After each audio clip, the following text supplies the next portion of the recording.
Remember back when we played the Angels in LA and they won all 4 games? And we're like, man, those are the games we like to stay up for and watch like that. Well, you know what? The Jays go to Seattle, jam-packed with Jays fans, right? You're going out there. It's going to be all weekend, lots of Jays fans. Problem is, when you're putting a product like that on the field, it's a disaster waiting to happen. The game's not even over yet. But you know what? I've seen enough.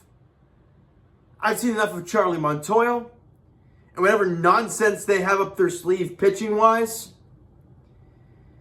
And we can sit here and talk about the offense this, the offense that. When you're down like 7-1 by the 3rd inning, what do you expect?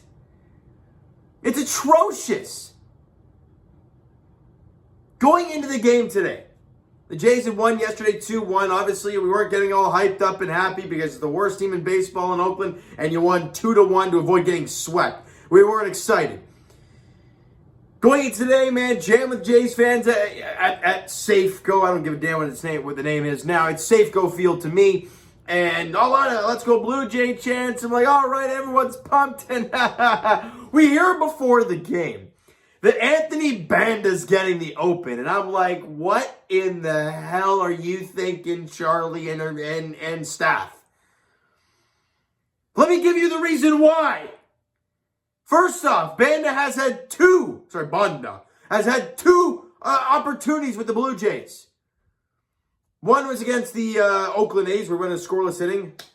The other time he couldn't get it out against the Tampa Bay Rays. And oh yeah, by the way,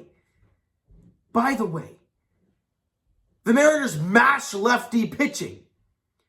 So you're going to put out a lefty who's not very good against a lineup who, for one, is red hot, and number 2, mashes lefties. Yeah, that's really going to go well, isn't it? It obviously doesn't. He only has 1 out in the first.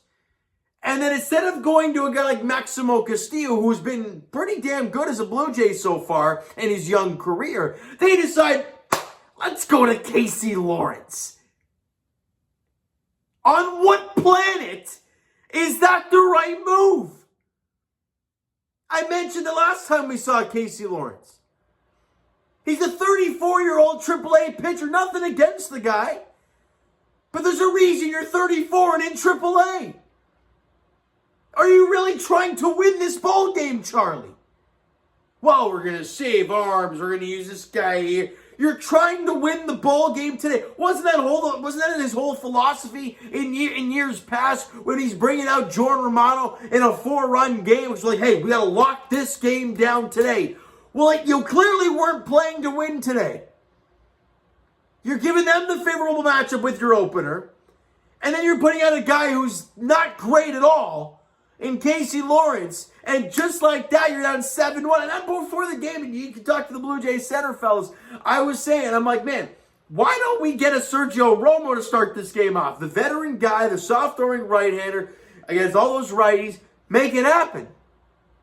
But no, they go that way. Banda goes a third of an inning, goes 2 hits, 2 runs, walks the batter, was not good.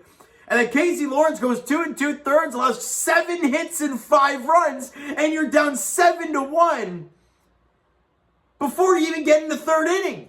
Or I guess no, I think it was after 3, I believe.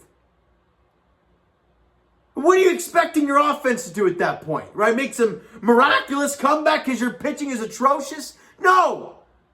How about you throw some clean innings together when you're down 2-1? Also, the luck wasn't there either. Gurriel making the play at the wall, hits the wall, and the ball goes over the fence. And I'm like, you've got to be flipping kidding me. Yeah, no, you were down 2-0. You make it 2-1 by not hitting the ball out of the infield. But it's okay. You cut the deficit in half in the next half inning. If he makes that catch, hey, scoreless inning, brings you right on the bats again. Who knows what happens? But that ball leaves the yard and makes it a 3-1 game. Then in the bottom of the 3rd, the wheels just fall completely off. And who do you see come out next? Well, you see Sergio Romo. Well, great. You're already on 7-1. Who the hell cares? And look who comes out after him. Maximo Castillo. He has 1 hit over 3 innings. Yeah, in a 7-1 ball game. Or it might have been 7-3 at the time. Does it really matter? Like, it didn't feel like to me that they were trying to win today. And now you've just blown Casey Lawrence and you've blown Maximo Castillo. Well, are we going to see another Thomas Hatch start in a few days? Like, this is getting ridiculous at this point. You know, and then let's talk about George Springer. Plays half the game yesterday, doesn't start today. Here comes Bradley Zimmer. And then we hear, oh, he had aches and pains. And I'm like, basically that means nothing because he played the second half of yesterday. If he had the aches and pains, he wouldn't have played yesterday, would he? Albeit it was a closer game and this and that. Yeah, I get that. But if you're trying to win ball games, you need your guys out there. I mean, people are going to be like, well, I'd much rather him not be out there today and be fully healthy than lose him for 2 or 3 weeks. You realize we're only 6 games over 500 at 45-39. We've lost 5 of our last 6 games. Sorry, 6 of our last 7 games. Against the Mariners and the flipping Oakland A's. And you lost 3 in a row to the Rays. Like, the team is playing atrocious baseball. And by the way, Kikuchi goes on the Phantom IL now. So there's another starter gone. Like, this is I'm starting to think, Mayday, Mayday, we need help bad, fast. Like and Casey Lawrence ain't going to fix it. Ladies and gentlemen, does Casey Lawrence not give you the old Edwin Jackson vibes from a few years ago when the Jays were downright terrible and he came out and he had like an ERA for like 6 starts of like 10? Like, it was bad. He gives me those vibes. And if you're going to keep running him out there every 5 days or however, whatever the hell you need him, it's going to be awful. But I'm sorry. You go out there today and you have Bradley Zimmer in the starting lineup and you go with Anthony Banda and you go with Casey Lawrence. You're basically telling the fans that showed up to the ballpark that, yeah, we're going to get our teeth kicked in, but you're going to see our guys on the field. It's sad. I don't know what Charlie and whoever the hell decided that Banda and Lawrence is the way to go to start. I don't know what the heck they're thinking. I don't know what matchup, because they mash lefties. I'm not sure where the thing is to say, well, this is the right move, because it's not.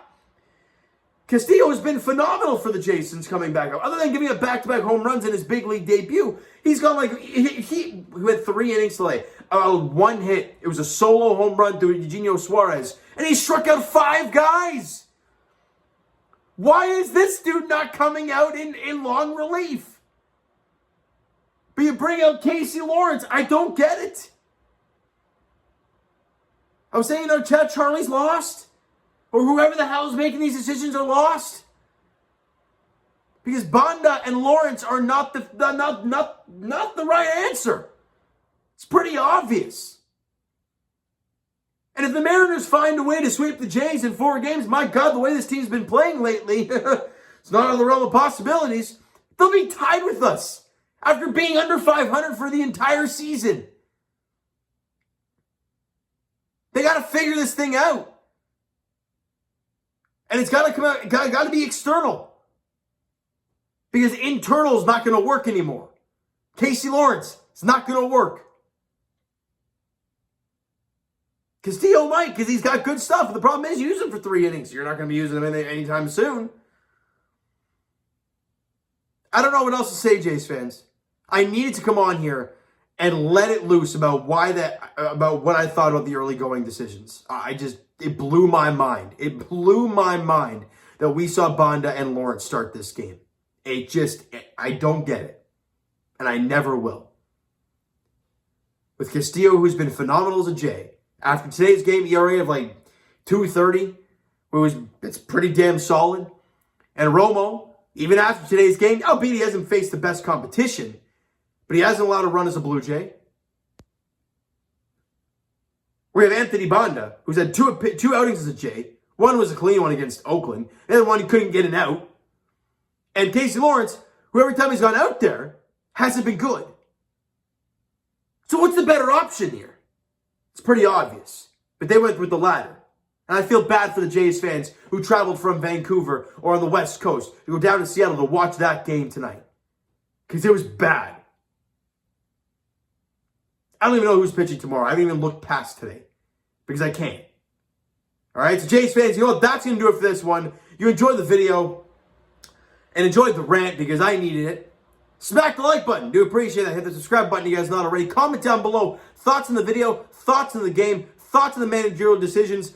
Let me know all the comments down below, guys. Twitter link is down below, so follow, send me a DM, all that great stuff. The Instagram link is down below, so follow up there if you guys have not done so already. I'll talk to you guys tomorrow. Of course, great. Another 10 o'clock first pitch between the Jays and the Mariners. Hopefully it's actually a watchable game at Safeco. I don't care what the name is at this point of the night. I really don't. It's Safeco to me. It always will be. And hopefully a win, because I like to actually stay up and watch a meaningful ball game instead of getting your teeth kicked in from the third inning onwards. All right, so thank you guys so much for listening and watching. I hope you enjoyed the video and not the game today. We'll talk to you guys then.